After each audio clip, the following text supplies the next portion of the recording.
Good morning students, मैं सौरभ रंजन आपका SST teacher फिर एक बार एक नए वीडियोस में जिसमें हम बात करेंगे क्लास 10th की और क्लास 10th के इकोनॉमिक्स की।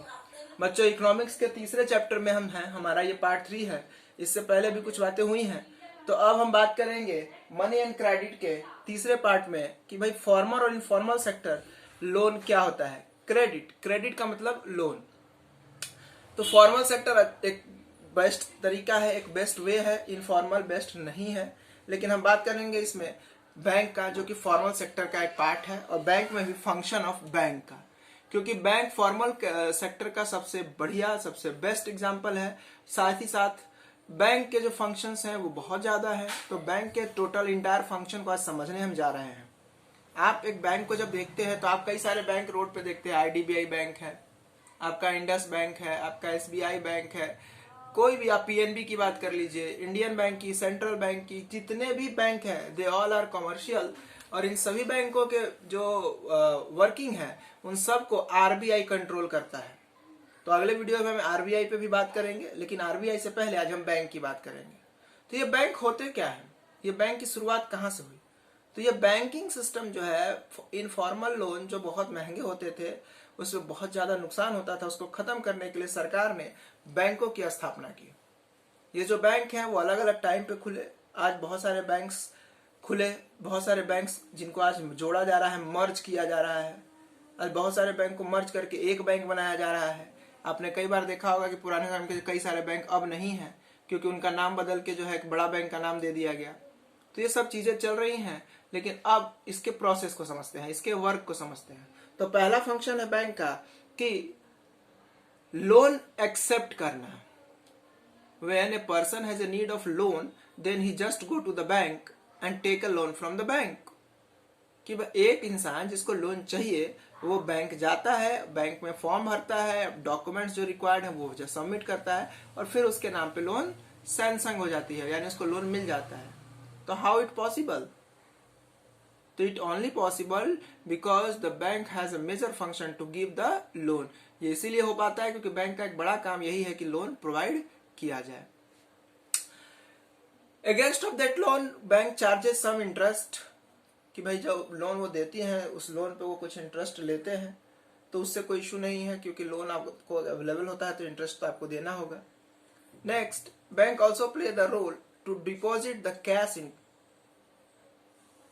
आज जितने भी बैंक हैं वो आपके पैसे को जमा लेते हैं।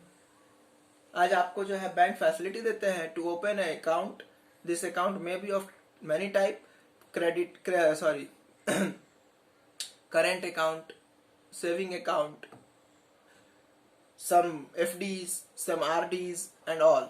कि आपको जो है बैंक बहुत सारी फैसिलिटी देते हैं कि आप जो है अकाउंट खुलवाइए, चाहे आरडी अकाउंट, चाहे फिक्स डिपॉजिट का अकाउंट हो, या आप चाहें तो आप जो है सेविंग अकाउंट खुलवा सकते हैं या करेंट अकाउंट खुलवा सकते हैं। तो ये जो चारों अकाउंट है इसको हमको समझना होगा। इन चारों अकाउंट को दो पार्ट में डिवाइड किया जाता है। एक को बोला जाता है टाइम डिपॉजिट, दूसरे को बोला जाता है एक को बोला जाता है टाइम डिपॉजिट, दूसरे को बोला जाता है डिमांड डिपॉजिट। डिमांड डिपॉजिट यानी ऐसा डिपॉजिट जिसको हमारे जो डिमांड है उसके अकॉर्डिंग हमको लौटा दिया जाए। डिमांड डिपॉजिट में हमारा दो अकाउंट होता है, करेंट अकाउंट और सेविंग अकाउंट। करेंट अकाउंट को क्यों कहते हैं भाई? क्योंकि करेंट अकाउंट में जो पैसा है आपको जब जरूरत है आप बैंक से ले सकते हैं। सेविंग अकाउंट में जो पैसा है जब चाहे तब आप फॉर्म भर सकते हैं, आप तो एटीएम से आप निकाल सकते हैं। लेकिन दूसरा हमारा होता है टाइम डिपॉजिट, जिसमें आरडी और एफडी आते हैं, कि इसके पैसे को आप निकाल नहीं सकते। ये वो पैसे हैं जिसको आप एक टाइम लिमिट तक बैंक को दे देते हैं। जैसे आपने 2 साल का एफडी करा लिया, 1 साल का करा लिया, 5 साल का करा लिया, 10 साल का करा लिया, 20 साल का करा लिया। तो when you just do this things, तो होता क्या है उस समय जब आप इन सब चीजों को कर लेते हैं, तो होता क्या है कि बैंक जो है आपको जो है एक टाइम लिमिट देती है कि इतने टाइम के बाद आपको जो है इतना ज्यादा पैसा मिलेगा। चूंकि टाइम डिपॉजिट में ज्यादा पैसा मिलता है तो लोग उसके साथ भी जाते हैं। जिनकी जरूरतें डिमांड डिपॉजिट की हैं वो डिमांड डिपॉजिट में भी अपने पैसे को रखते हैं। लेकिन इन दोनों के अपने अपने फंक्शन है, अपने अपने बेनिफिट्स हैं, अपने अपने लॉसेज हैं। तो हम आज बात करेंगे, लेकिन अपने बेनिफिट के हिसाब से, अपने लॉसेस के हिसाब से हम समझेंगे कि किस अकाउंट के क्या बेनिफिट है और क्या नुकसान है, या किस अकाउंट में क्या क्या फैसिलिटीज अवेलेबल है। तो हम शुरू करते हैं। सबसे पहले डिमांड डिपॉजिट, और डिमांड डिपॉजिट का पहला टाइप है saving account. Saving account generally पूरे इंडियन का, चाहे वो कोई भी हो, all citizen of India has an account, has a power to open a saving account. Anyone just they have to complete the formalities of the bank and the account will open. और ये account सबका होता है, कुछ भी किसी के लिए मना नहीं होता है, लेकिन इस अकाउंट के कुछ ही फायदे हैं। पहला फायदा, यू गेट डेबिट कार्ड, आपको एक डेबिट कार्ड मिलता है। Second, you get chequebook. Third, you get interest, but the interest is so less, it's 4%. The interest is 4%. Along with this, you also get facility to withdraw the cash from the ATM, but it is only limited for 4 times in a month. You can draw money after 4 times, but after 4 times you have to pay some charges for that. तो भाई इसके क्या फायदे हैं? तो पहला, आपको एक डेबिट कार्ड मिलता है।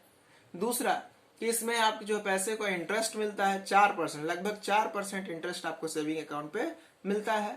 थर्ड कि आपका जो पैसा है उसको आप चेक से भी यूज कर सकते हैं। फोर्थ, आप अपने पैसे को 4 बार, एक महीने में 4 बार निकाल सकते हैं। हालांकि और भी बार निकालेंगे, लेकिन उसके लिए आपको फिर अलग से चार्ज देना पड़ेगा। अब हम बात करते हैं इसके आगे। जब हम इसके आगे चलते हैं, आगे इसका मतलब है कि जब हम आगे की बात करते हैं तो एक सवाल आता है कि सर ये तो इसके फायदे हैं, तो करेंट अकाउंट के क्या फायदे हैं? तो करेंट अकाउंट के भी अपने बेनिफिट्स हैं। पहला, you can withdraw money any time and also many time, there is no limit to withdraw money. कि भाई करेंट अकाउंट में आप कभी भी पैसा निकाल सकते हैं, कितनी भी बार निकाल सकते हैं। आपका मन करे तो पूरे महीने में आप 50 बार भी निकाल सकते हैं, आपको कोई रोकने नहीं जा रहा। अभी मैंने आपको सेविंग अकाउंट में कहा कि महीने में 4 बार, लेकिन करेंट अकाउंट में अनलिमिटेड बार। दूसरा, यू गेट क्रेडिट कार्ड। अभी डेबिट कार्ड मिला था, इस बार आपको क्रेडिट कार्ड मिल रहा है। तो व्हाट इज क्रेडिट कार्ड?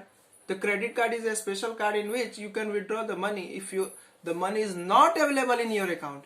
कि आपके अकाउंट में मनी नहीं है, उसके बाद भी आप पैसे निकाल सकते हैं। इसी को हम क्रेडिट कार्ड बोलते हैं। तो खैर, इसके बात की बात हम आगे करेंगे। आप जो है मेरे नोट्स को पढ़ें और अपने आप को तैयार कीजिए। थैंक यू बच्चों।